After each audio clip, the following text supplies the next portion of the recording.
Next level दिखाया, जिसमें मुद्दा भी वही राम मंदिर चढ़ावा चोरी और छात्रों पर लिया गया एक्शन, जिस पर गृह मंत्री से जवाब दिए जाने की पुरानी मांग थी। लोकसभा से लेकर राज्यसभा तक नारेबाजी और हंगामा कल के जैसा ही था, लेकिन आज सत्ता पक्ष और विपक्ष में गर्मा गर्मी एक अलग लेवल पर दिखाई गई, जिसमें हीटेड एक्सचेंज और हीटेड टॉक्स ज्यादा थी। राज्यसभा में नेता प्रतिपक्ष मल्लिकार्जुन खड़गे ने मानसून सत्र के दौरान संसद में गृह मंत्री के लगातार न आने का मुद्दा उठाया। कहा, सरकार सभापति की टिप्पणियों का भी सम्मान नहीं कर रही, सदन का अपमान कर रही, जिस पर रिजिजू ने जवाब दिया कि आप यहां निर्देश नहीं दे सकते कि कौन से मंत्री आएंगे और किसको जवाब देना। यह सरकार और आसन तय करता है। सदन को बाधित करने और देश को गुमराह करने का नाटक बंद होना चाहिए। दरअसल एक दिन पहले सभापति राधाकृष्णन ने संसदीय कार्य मंत्री किरण रिजिजू से कहा था कि वो विपक्ष की भावनाओं को गृह मंत्री तक पहुंचाएं और सदन में उनकी मौजूदगी की मांग पर विचार करें। आज यही बात खड़गे ने रिजिजू को याद दिलाते हुए कटाक्ष किया था, जिस पर किरण रिजिजू ने भी जमकर जवाब दिया और वो आज लोकसभा में भी अलग तेवर के साथ दिखे। वहां तो उन्होंने यह तक कह दिया कि अमित शाह वो व्यक्ति हैं जिनका नाम सुनकर सभी आतंकवादी और उग्रवादी कांप उठते हैं। जिस दिन यहां चर्चा होगी, गृह मंत्री जब यहां जवाब देंगे तो आप लोग सुन नहीं पाएंगे। रिजिजू ने बताया कि गृह मंत्री सुबह सुबह संसद आते हैं, दिन भर संसद में ही रहते हैं और देर रात को ही वापस जाते हैं। यह भी कहा कि संसद में रोज हंगामा भले ही हो रहा हो, लेकिन बिल भी पास हो रहे हैं। आपको बता दें कि आज हंगामे के बीच ही लोकसभा ने सूक्ष्म, लघु और मध्यम उद्यम विकास संशोधन विधेयक 2026 को चर्चा के बिना ही पारित किया। यह बिल राज्यसभा से पहले ही पारित हो चुका है। अब सुनिए संसद में आज के टकराव की फिक्र की न्यूज रीड।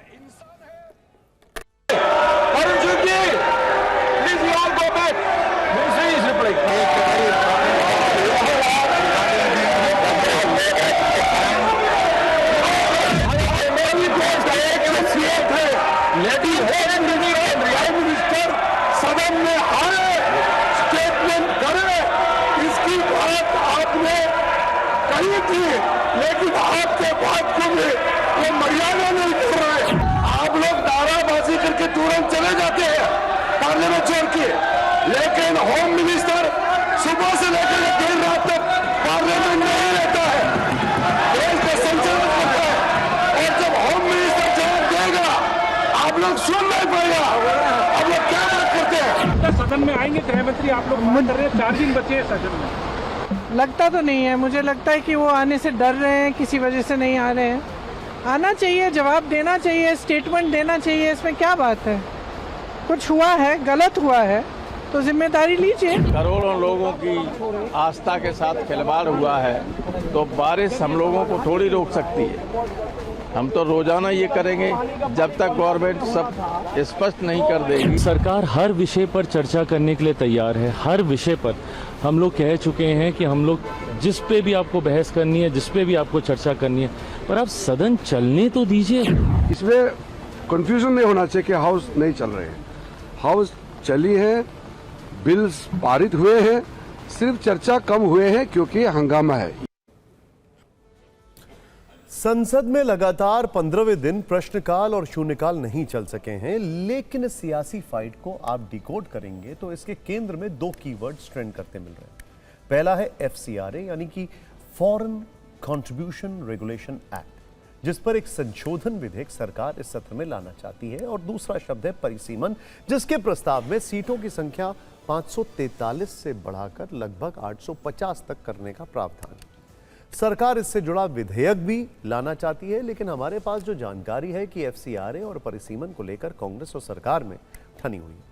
सूत्रों के मुताबिक ईसाई संगठनों का कांग्रेस पर FCRA बिल का विरोध करने का दबाव है, वहीं परिसीमन का विरोध करने के मुद्दे पर कांग्रेस में एक राय नहीं है।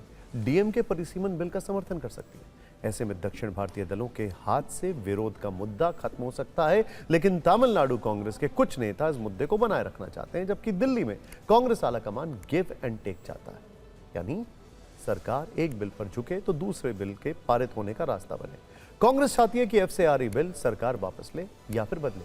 अगर कांग्रेस के विरोध के बावजूद दोनों बिल पारित हो जाते हैं तो पार्टी के लिए ईसाई संगठनों को जवाब देना मुश्किल हो जाएगा, जबकि सरकार अभी इंतजार कर रही है। अगले 2 दिनों में रणनीति को अंतिम रूप दिया जाएगा। इस बीच NDA के सभी सांसदों को अगले सप्ताह संसद में रहने को कहा गया है उधर कांग्रेस ने भी